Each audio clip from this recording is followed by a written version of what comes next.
Hi friends, welcome back to my YouTube channel. ಇವತ್ತು ಮನೆಯಲ್ಲಿರೋ ಕೆಲವು ಪದಾರ್ಥಗಳನ್ನ ಬಳಸಿ ಯಾವ ರೀತಿ ಕೇಕ್ ಮಾಡ್ಬೇಕು ಅನ್ನೋದನ್ನ ನಾನು ಈ ವಿಡಿಯೋದೊಳಗೆ ತೋರಿಸಿರ್ತೀನಿ. ಸೊ ವಿಡಿಯೋನ ಎಲ್ಲೂ ಸ್ಕಿಪ್ ಮಾಡದೆ ಪೂರ್ತಿಯಾಗಿ ನೋಡಿ.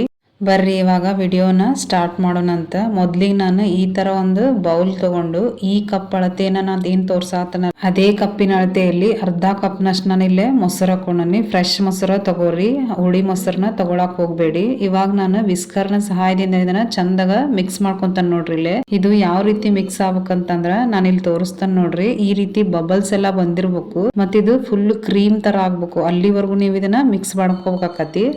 ನೆಕ್ಸ್ಟ್ ನಾನು ಇವಾಗ ಮೀಡಿಯಂ ರವೆ ತಗೊಂಡಿಲ್ಲೇ ಉಪ್ಪಿಟ್ಟು ಮಾಡ್ತಾರಲ್ಲ ಆ ರವೆ ಇದು. ಇವಾಗ ಇದನ್ನ ನಾನು ಒಂದು ಜಾರ್ಗೆ ಹಾಕೊಂತಾನೆ ನೋಡ್ರಿ. ಇಲ್ಲಿ ಬನ್ಸಿ ರವೆ ಒಂದ್ಬಿಟ್ಟು ನೀವು ಯಾವ ಬೇಕಾದ್ರೂ ರವಾನು ಈ ಕೇಕಿಗೆ ನೀವು ಯೂಸ್ ಮಾಡ್ಕೋಬೋದಿಲ್ಲ. ನಾನೇನು ಉಪ್ಪಿಟ್ಟು ರವೆ ಮೀಡಿಯಂ ತಗೊಂಡಿರೋದ್ರಿಂದ ಇದನ್ನ ಒಂದ್ಸಲ ಮಿಕ್ಸರ್ಗೆ ಹಾಕೊಂಡು ತಗೊಂಡ್ ಬರ್ತಾನೆ. ಈ ರೀತಿ ಇದು ನುಣ್ಣಗ ಆಗಿರ್ಬೇಕು, ಅಲ್ಲಿವರೆಗೂ ಇದನ್ನ ನೀವು ಗ್ರೈಂಡ್ ಮಾಡ್ಕೋಬೇಕತಿ. ಇವಾಗ ನಾನು ಇದನ್ನ ಒಂದು ಬೌಲ್ಗೆ ಎತ್ತಿಟ್ಕೊಂತಾನೆ ನೋಡ್ರಿ. ಇಲ್ಲೇ ಇದು 1 ಕಪ್ನಷ್ಟು ನನಗಿಲ್ಲೇ ರವೆ ಹಾಕೊಂಡಿದ್ನಲ್ಲ ಅಷ್ಟೇ ಬಂದತ್ತಿದು. ನೆಕ್ಸ್ಟ್ ನಾನು ಅದೇ ಜಾರ್ಗೆ ಇವಾಗ ಅರ್ಧ ಕಪ್ನಷ್ಟು ಸಕ್ಕರೆ ಹಾಕೊಳಕತ್ತಾನೆ. ಇಲ್ಲೇ ಸಕ್ಕರೆ ಪುಡಿ ಬೇಕಾಗಿರೋದು ನಮ್ಗೆ. ಇದಕ್ಕೆ ಇವಾಗ ನಾನು ಎರಡು ಏಲಕ್ಕಿನ ಸಿಪ್ಪೆ ಸಮೇತ ಹಾಕೊಳಕತ್ತಾನೆ. ಇದನ್ನು ಅಷ್ಟೇ ಇವಾಗ ಸಣ್ಣಗೆ ಪುಡಿ ಮಾಡ್ಕೊಂಡು ಬರೋಣಂತ. ಸೊ ಇವಾಗ ಇದು ಸಕ್ಕರೆ ಪುಡಿನೂ ಇಲ್ಲೇ ರೆಡಿ ಆಯಿತು. ಇವೆರಡ ಸಾಮಗ್ರಿ ನೋಡ್ರಿ ಕೇಕ್ ಮಾಡಕ್ಕೆ ಬೇಕಾದಂಥವು. ನಾನಿವಾಗ ಕೇಕ್ನ ಸ್ಟವ್ ಮೇಲೆ ಮಾಡ್ತಿರೋದ್ರಿಂದ ಇದನ್ನ ಫ್ರೀ ಹೀಟಿಗೆ ನಾವು ಇಡಬೇಕಾಕತಿ. ಅದಕ್ಕೆ ನಾನು ಈ ರೀತಿ ಬಾಣ್ಲಿ ಒಳಗೆ ಉಪ್ಪನ್ನ ಹಾಕೊ ಈ ರೀತಿ ಎಲ್ಲಾ ಕಡೆ ಸ್ಪ್ರೆಡ್ ಮಾಡಿ ಈ ತರ ಒಂದು ಹಳೆಯ ಪ್ಲೇಟ್ ಇರುತ್ತಲ್ಲ ಅದನ್ನ ಇದ್ರ ಮೇಲೆ ಇಟ್ಕೊಳಕತ್ತಾನ ನೋಡ್ರಿ. ಇಟ್ಕೊಂಡು ಇದ್ರ ಮೇಲೆ ಲಿಡ್ ಕ್ಲೋಸ್ ಮಾಡಿ ಇಟ್ಬಿಡೋಣ. ನಾವು ಕೇಕ್ ಬ್ಯಾಟರ್ ರೆಡಿ ಮಾಡೋ ಅಷ್ಟೊತ್ತಿಗೆ ಇದು ಫ್ರೀ ಹೀಟ್ ಆಗಿರ್ತತಿ. ಕೇಕ್ ಬ್ಯಾಟರ್ನ ರೆಡಿ ಮಾಡ್ಕೊಳ್ಳೋಣ. ಇವಾಗ ನಾನು ಅವಾಗ್ಲೇ ಏನ್ ಕಲ್ಸಿಟ್ಟಿದ್ನಲ್ಲ ಮೊಸರು, ಅದಕ್ಕನೇ ಇವಾಗ ನಾವೇನ್ ಸಕ್ಕರೆನ ಪುಡಿ ಮಾಡಿ ಇಟ್ಕೊಂಡಿದ್ವಲ್ಲ ಅದನ್ನ ಹಾಕೊಳತಾನ ನೋಡ್ರಿ. ಇದಕ್ಕ ಹಾಕೊಂಡು ಇದಕ್ಕನ ಇವಾಗ ನಾನು ಎಣ್ಣೆನ ಹಾಕೊಳತಾನಿ. ಸನ್ಫ್ಲವರ್ ಎಣ್ಣೆನ ನಾನು ಯೂಸ್ ಮಾಡ್ಕೊಂಡನಿ. ನೀವು ಯಾವುದೇ ಫ್ಲೇವರ್ ಇರುವಂತ ಎಣ್ಣೆನ ಯೂಸ್ ಮಾಡಕ್ ಹೋಗ್ಬೇಡಿ. ಶೇಂಗಾ ಎಣ್ಣೆ, ಸಾಸಿವೆ ಎಣ್ಣೆ ಯಾವ್ದು ಬೇಡ. ನಾನಿಲ್ಲೇ ಸನ್ಫ್ಲವರ್ ಎಣ್ಣೆನ ಒಂದು 6 ಸ್ಪೂನ್ ಅಷ್ಟು ಹಾಕೋಣಿಲ್ಲೇ. ಇವಾಗ ನಾನು ಒಂದು ವಿಸ್ಕರ್ನ ಸಹಾಯದಿಂದ ನಾವೇನು ಸಕ್ಕರೆ ಮತ್ತು ಎಣ್ಣೆ ಹಾಕಿದ್ವಲ್ಲ ಅದು ಹೊಂದ್ಕೊಳ್ಳೋವರೆಗೂ ಇದನ್ನ ಚಂದಾಗ ಮಿಕ್ಸ್ ಮಾಡ್ಕೊರಿ. ಮಿಕ್ಸ್ ಮಾಡಿರೋದು ಈ ರೀತಿ ಕ್ರೀಮಿ ಆಗಿರ್ಬೇಕಿದು, ಅಲ್ಲಿವರೆಗೂ ನೀವು ಮಿಕ್ಸ್ ಮಾಡ್ಕೋಕತಿ. ಇದಕ್ಕೆ ನಾನು ಇವಾಗ ನಾವು ರವೆ ಪುಡಿ ಏನ್ ಮಾಡ್ಕೊಂಡಿದ್ವಲ್ಲ ಅದನ್ನ ಹಾಕೊಳಕತ್ತಾನ ನೋಡ್ರಿ. ನಾನು ಯಾವ ಕಪ್ಪಲ್ಲಿ ರವೆ ತಗೊಂಡಿದ್ದಲ್ಲ ಅದೇ ಕಪ್ಪಿನ ಅಳತೆಯಲ್ಲಿ ನಾನು 1 ಕಪ್ನಷ್ಟು ಹಾಲು ತಗೊಂಡನಿ. ಇದಕ್ಕೆ ನಾನು ಒಮ್ಮೆ ಹಾಕೊಳತಿಲ್ಲ, ಇಲ್ಲಿ ಅರ್ಧದಷ್ಟು ಹಾಕೊಂತಾನಿ.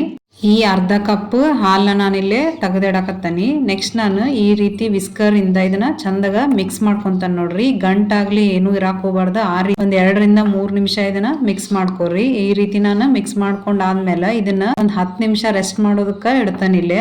ನಿಮ್ಗ ಇದನ್ನ ನೆನ್ಸೋದಕ್ ಟೈಮ್ ಇಲ್ಲ ಅಂತಂದ್ರ ಒಂದ್ 5 ನಿಮಿಷ ಇಟ್ರು ನೀವು ನಡಿತೈತಿ. ಇದ್ ನೆನೆಯೋಷ್ಟ್ರಲ್ಲಿ ನಾನು ಕೇಕ್ ಹಾಕೋದಕ್ಕ ಪಾತ್ರೆನೂ ಕೂಡ ರೆಡಿ ಮಾಡ್ಕೊಂತಾನಿಲ್ಲೇ.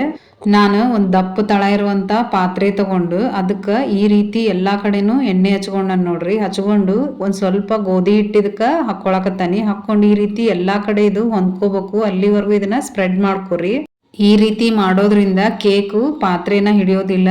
ಆದ್ರಿಂದ ಸೊ ಇವಾಗ ಇದು ರೆಡಿ ಆಗೈತ್ ನೋಡ್ರಿ. ಇದೇನ್ ಉಳ್ದತ್ತಲ್ಲ ಹಿಟ್ಟು, ನಾನು ಇದನ್ನ ತಕೊಂಡ್ಬಿಡ್ತಾನಿಲ್ಲೇ. ಇಷ್ಟ ಮಾಡ್ಕೊಂಡ್ರ ನಾವು ಕೇಕ್ ಬ್ಯಾಟರ್ ಹಾಕೊಂತ ಮೌಲ್ಡ್ ರೆಡಿ ಆಯ್ತು. ಇದಕ್ಕ ನಾನು ಇವಾಗ A4 ಸೈಜ್ ಪೇಪರ್ನ ಕಟ್ ಮಾಡ್ಕೊಂಡು ಹಾಕೊಳಕತ್ತಾನಿ. ನಿಮ್ ಕಡೆ ಬಟರ್ ಶೀಟ್ ಇದ್ರೆ ನೀವು ಅದನ್ನು ಕೂಡ ಯೂಸ್ ಮಾಡ್ಕೋಬಹುದು. ಅದ್ರ ಮೇಲೆ ಈ ರೀತಿ ಸ್ವಲ್ಪ ಎಣ್ಣೆ ಹಚ್ಕೊಂಡು ರೆಡಿ ಮಾಡಿಟ್ಕೊಂಡನಿ. ಬರ್ರಿ ಇವಾಗ 10 ನಿಮಿಷ ಆದ್ಮೇಲೆ ಬ್ಯಾಟರು ಯಾವ ರೀತಿ ಇದಾಗಿರ್ತದ ಅಂತ ನಾನು ನಿಮ್ಗೆ ತೋರಿಸ್ತಾನೆ ನೋಡ್ರಿ. ಇಲ್ಲೇ ತುಂಬಾ ಗಟ್ಟಿಯಾಗಿರ್ತತಿ, ಯಾಕಂದ್ರೆ ನಾವು ರವೆ ಯೂಸ್ ಮಾಡಿರೋದ್ರಿಂದ ಅದು ಹಾಲಿನ ಅಂಶ ಎಲ್ಲ ಹೀರ್ಕೊಂಡು ಚೆನ್ನಾಗಿ ನೆಂದಿರ್ತತಿ. ಸೊ ಇವಾಗ ಇದು ಗಟ್ಟಿ ಆಗಿತ್ತಲ್ಲ, ಅದಕ್ಕೆ ನಾನು ಅವಾಗ್ಲೇ ನಾನು ಎತ್ತಿಟ್ಟಿದ್ನಲ್ಲ ಅರ್ಧ ಕಪ್ನಷ್ಟು ಹಾಲು, ಅದನ್ನ ಈ ಟೈಮ್ ಒಳಗೆ ನಾನು ಹಾಕೊಳತನ ನೋಡ್ರಿ. ಇಲ್ಲೇ ಇದನ್ನ ಇವಾಗ ನಾವು ಚಂದಾಗ ಈ ರೀತಿ ವಿಸ್ಕರ್ ಇಂದ ಮಿಕ್ಸ್ ಮಾಡ್ಕೋಕತ್ತಿಲ್ಲೇ. ಗಂಟದು ಏನು ಹಾಕೋಬಾರ್ದು, ಆ ರೀತಿ ಇದನ್ನ ಚಂದಾಗ ಮಿಕ್ಸ್ ಮಾಡ್ಕೋರಿ. ಇವಾಗ ನಮ್ ಕೇಕ್ ಬ್ಯಾಟರ್ ರೆಡಿ ಆಯ್ತು. ಇವಾಗ ನಾನು ಈ ಬ್ಯಾಟರ್ಗೆನೆ 1 ಸ್ಪೂನ್ ಅಷ್ಟು ಬೇಕಿಂಗ್ ಪೌಡರ್ನ ಹಾಕೊಂಡಾಕತ್ತಾನಿ. ಮತ್ತ ಅರ್ಧ ಟೇಬಲ್ ಸ್ಪೂನ್ ಅಷ್ಟು ಬೇಕಿಂಗ್ ಸೋಡಾನ ಹಾಕೊಳಕತ್ತಾನ ನೋಡ್ರಿ. ಹಾಕೊಂಡು ಇದನ್ನ ಇವಾಗ ಚಂದಾಗ ಇವೆರಡು ಹಿಟ್ಟಿನ ಜೊತೆ ಹೊಂದ್ಕೋಬೇಕು. ಆ ರೀತಿ 2 ರಿಂದ 3 ನಿಮಿಷ ಇದನ್ನ ಚಂದಾಗ ಮಿಕ್ಸ್ ಮಾಡ್ಕೋರಿ. ಹಿಟ್ಟು ಫ್ಲಫಿ ಆಗ್ಬೇಕು ಅಲ್ಲಿವರೆಗೂ. ಇಷ್ಟ ಆದ್ರ ಆತ್ ನೋಡ್ರಿ, ಕೇಕ್ ಬ್ಯಾಟರ್ ರೆಡಿ ಆಯ್ತು. ಇದನ್ನ ನಾನು ಇವಾಗ ನಾವು ಏನ್ ರೆಡಿ ಮಾಡಿ ಇಟ್ಕೊಂಡಿದ್ವಲ್ಲ ಪಾತ್ರೆ, ಅದಕ್ಕೆ ಇವಾಗ ಇದನ್ನ ಹಾಕೊಳಕತ್ತಾನ ನೋಡ್ರಿ. ಇಲ್ಲೇ ಸೊ ಈ ರೀತಿ ಹಾಕ್ಕೊಂಡು ಒಂದ್ಸಲ ಸೆಟ್ ಮಾಡ್ಕೊರಿ ಇದನ್ನ ಇವಾಗ ಬೇಯೋದಕ್ಕೆ ಇಡೋಣ ಅಂತ. ನಾವೇನು ಫ್ರೀ ಹೀಟ್ಗೆ ಇಟ್ಟಿದ್ವ ಆ ಪಾತ್ರೆ ಮುಚ್ಚಳ ತೆಗೆದು ನಾವು ಕೇಕ್ ಬ್ಯಾಟರ್ ಹಾಕಿರುವಂತ ಪಾತ್ರೆನ ಇದ್ರೊಳ ಮಧ್ಯದಲ್ಲಿ ಇಡಾತನ್ ನೋಡ್ರಿ. ಇದನ್ನ ಇವಾಗ ಕ್ಲೋಸ್ ಮಾಡ್ಕೊಂತಾನ ನಾನು. ಯಾವುದೇ ರೀತಿ ಅದರಲ್ಲಿರುವಂತ ಹಬೆ ಹೊರಗೆ ಬರಬಾರ್ದು, ಆ ರೀತಿ ಇದನ್ನ ಕ್ಲೋಸ್ ಮಾಡ್ಕೋರಿ. ಮಾಡ್ಕೊಂಡು ಇದನ್ನ 30ರಿಂದ 35 ನಿಮಿಷ ಆದ್ರೂ ಇದನ್ನ ಬೇಕ್ ಮಾಡ್ಕೋಬೇಕತಿ. ಅದು ಬೇಯೋಷ್ಟೊತ್ತಿಗೆ ಅದ್ರ ಮಧ್ಯದಲ್ಲಿ ಹಾಕುವಂತ ಜಾಮ್ನ ನಾನಿಲ್ಲೇ ಫ್ರೆಶ್ ಆಗಿ ರೆಡಿ ಮಾಡ್ಕೊಳಕತ್ತಾನಿ. ಅದಕ್ಕೆ ನಾನಿಲ್ಲೇ ಒಂದು 5 ಸ್ಟ್ರಾಬೆರಿ ಹಣ್ಣನ್ನ ನಾನಿಲ್ಲೇ ತಗೊಂಡನ್ ನೋಡ್ರಿ. ನೀವು ಮನೆಯಲ್ಲಿ ಸ್ಟ್ರಾಬೆರಿ ಇಲ್ಲ ಅಂತಂದ್ರ ರೆಡಿಮೇಡ್ ಜಾಮ್ನು ಕೂಡ ಇಲ್ಲೇ ಯೂಸ್ ಮಾಡ್ಕೋಬಹುದು. ಈ ಸ್ಟ್ರಾಬೆರಿನ ನಾನಿವಾಗ ಎಷ್ಟಾಗುತ್ತೋ ಅಷ್ಟು ಚಿಕ್ಕದಾಗಿ ಕಟ್ ಮಾಡ್ಕೊಳಕತ್ತಾನ ನೋಡ್ರಿ. ನಾ ಇದನ್ನ ಮಿಕ್ಸರ್ಗೆ ಹಾಕೋದಿಲ್ಲ, ಜಸ್ಟ್ ಡೈರೆಕ್ಟ್ ಆಗಿ ಬೇಯಿಸ್ಕೊಂಡು ಜಾಮ್ ಮಾಡ್ತಿರೋದ್ರಿಂದ ಇದನ್ನ ಆದಷ್ಟು ಸಣ್ಣದಾಗಿ ಇಲ್ಲೇ ಕಟ್ ಮಾಡ್ಕೊಳಕತ್ತಾನ ಈ ರೀತಿ. ಸೊ ಈ ರೀತಿ ಚಿಕ್ಕದಾಗಿ ಕಟ್ ಮಾಡ್ಕೊಂಡಾನಿಲ್ಲೇ. ನಿಮ್ಗೆ ಏನಾದ್ರೂ ಕೇಕ್ ಮಧ್ಯೆ ಈ ತರ ಫಿಲ್ಲಿಂಗ್ ಬೇಡ ಅಂತಂದ್ರ ನೀವು ನಾವೇನ್ ರವೆ ಕೇಕ್ ಇಟ್ಟಿದ್ದೇವಲ್ಲ ಅದನ್ನಷ್ಟ ಕೂಡ ನೀವು ತಿನ್ಬೋದು. ಇವಾಗ ನಾನು ಜಾಮ್ನ ಹೇಗ್ ಮಾಡೋದಂತ ತೋರಿಸ್ತಾನೆ ನೋಡ್ರಿ. ಅದಕ್ಕೆ ನಾನು ಇಲ್ಲೇ ಒಂದು ಬಾಣ್ಲಿಗೆ ನಾವೇನ್ ಕಟ್ ಮಾಡಿ ಇಟ್ಕೊಂಡಿದ್ವಲ್ಲ ಸ್ಟ್ರಾಬೆರಿ ಹಣ್ಣನ್ನ ಹಾಕೊಳಕತ್ತಾನ ನೋಡ್ರಿ. ಇದಕ್ಕೆ ಇದು ಸ್ವಲ್ಪ ಜಲ್ಲಿ ತರ ಬರ್ಬೇಕು, ಆದ್ರಿಂದ ನಾನು ಇದಕ್ಕೆ ಒಂದ್ 2 ಸ್ಪೂನ್ ಅಷ್ಟು ಇದಕ್ಕೆ ಸಕ್ಕರೆ ಹಾಕೊಳಕತ್ತಾನಿ. ಹಾಕೊಂಡು ಚೆನ್ನಾಗಿ ಈ ಸಕ್ಕರೆ ಪಾನಕದೊಳಗ ಬೇಯ್ಬೇಕು, ಅಲ್ಲಿವರೆಗೂ ಇದನ್ನ ಬೇಯಿಸ್ಕೊಂತಾನ ನೋಡ್ರಿ. ಇದು ಸಾಫ್ಟ್ ಆಗ್ಬೇಕು, ಅಲ್ಲಿವರೆಗೂ ಇದನ್ನ ನೀವು ಲೋ ಫ್ಲೇಮ್ ಒಳಗ ಬೇಯಿಸ್ಕೋಬೇಕಾಕತಿ. ನಾವೇನ್ ಕಟ್ ಮಾಡಿ ಹಾಕಿದ್ವಲ್ಲ ಸ್ಟ್ರಾಬೆರಿ ಪೀಸ್ ಒಂದು ಕಾಣ್ಬಾರ್ದು, ಅಲ್ಲಿವರೆಗೂ ಆದ್ರೆ ಇದು ಜಾಮ್ ರೆಡಿ ಆಗೈತೆ ಅಂತ ಹೇಳಿ. ಇವಾಗ ಆ ಜಾಮ್ನ ಆರೋದಕ್ಕಿಟ್ಟು ನಾನಿಲ್ಲಿ ಕೇಕು ಬೆಂದಿದೆ ಅಂತೇಳಿ ಚೆಕ್ ಮಾಡ್ಕೊಳಕತ್ತಾನ ನೋಡ್ರಿ. ಅದಕ್ಕೆ ನಾನು ಒಂದು ಟೂತ್ ಪಿಕ್ ನ ಈ ರೀತಿ ಮಧ್ಯದಲ್ಲಿ ಹಾಕಿ ನೋಡ್ತಾ ಇದ್ದೀನಿ. ಇಲ್ಲಿ ಕೇಕು ಚೆನ್ನಾಗಿ ಬೆಂದಿರೋದ್ರಿಂದ ನಾನು ಇದನ್ನ ಸ್ಟವ್ನ ಆಫ್ ಮಾಡ್ಕೊಂಡು ಆರೋದಕ್ಕಿಟ್ಟಿದ್ದೆ. ತಣ್ಣಗಾದ್ಮೇಲೆ ಈ ರೀತಿ ಇದ್ರ ಎಡ್ಜಸ್ ನ ಬಿಡಿಸ್ಕೊಳಕತ್ತಾನಿ. ಇದು ಯಾವುದೇ ಕಾರಣಕ್ಕೂ ಪಾತ್ರೆ ತಳ ಹಿಡ್ದಿರೋದಿಲ್ಲ. ನಾನು ಆದ್ರೂ ಇದನ್ನ ಈ ರೀತಿ ಸಡ್ಲಾ ಮಾಡ್ಕೊಂಡು ಇದನ್ನ ಉಲ್ಟಾ ಮಾಡಿ ಹಾಕೊಂತಾನ ನೋಡ್ರಿ. ಈಗ ನೀವು ಟೂತ್ ಪಿಕ್ಲೆ ಏನಾದ್ರೂ ಚೆಕ್ ಮಾಡೋವಾಗ ಸ್ವಲ್ಪ ಏನಾದ್ರೂ ಹಿಟ್ ಹತ್ತಿದ್ರ ಇನ್ನೊಂದು 5ರಿಂದ 10 ನಿಮಿಷ ಇದನ್ನ ಬೇಯಿಸ್ಕೋರಿ. ಅವಾಗದು ಚೆನ್ನಾಗಿ ರೆಡಿ ಆಗ್ತತಿ. ಚೆನ್ನಾಗಿ ಬಂದ್ರಷ್ಟೇ ಇದು ಪಾತ್ರೆನ ತುಂಬಾ ಸುಲಭವಾಗಿ ಬಿಡೋದು. ನಾನೇನ್ ಬೇಯೋಕ್ಕಿಂತ ಮುಂಚೆ ಒಂದು ಪೇಪರ್ ಹಾಕಿದ್ನಲ್ಲ ಅದನ್ನ ಈ ರೀತಿ ನೀಟಾಗಿ ಎಲ್ಲಾ ಕಡೆಯಿಂದನು ತಕ್ಕೊಳಕತ್ತಾನ ನೋಡ್ರಿ. ನಾನು ತೋರ್ಸಾತನ್ ನೋಡ್ರಿ ಕೇಕ್ ಎಷ್ಟು ಸ್ಪಾಂಜಿಯಾಗಿ ಬಂದತಿ.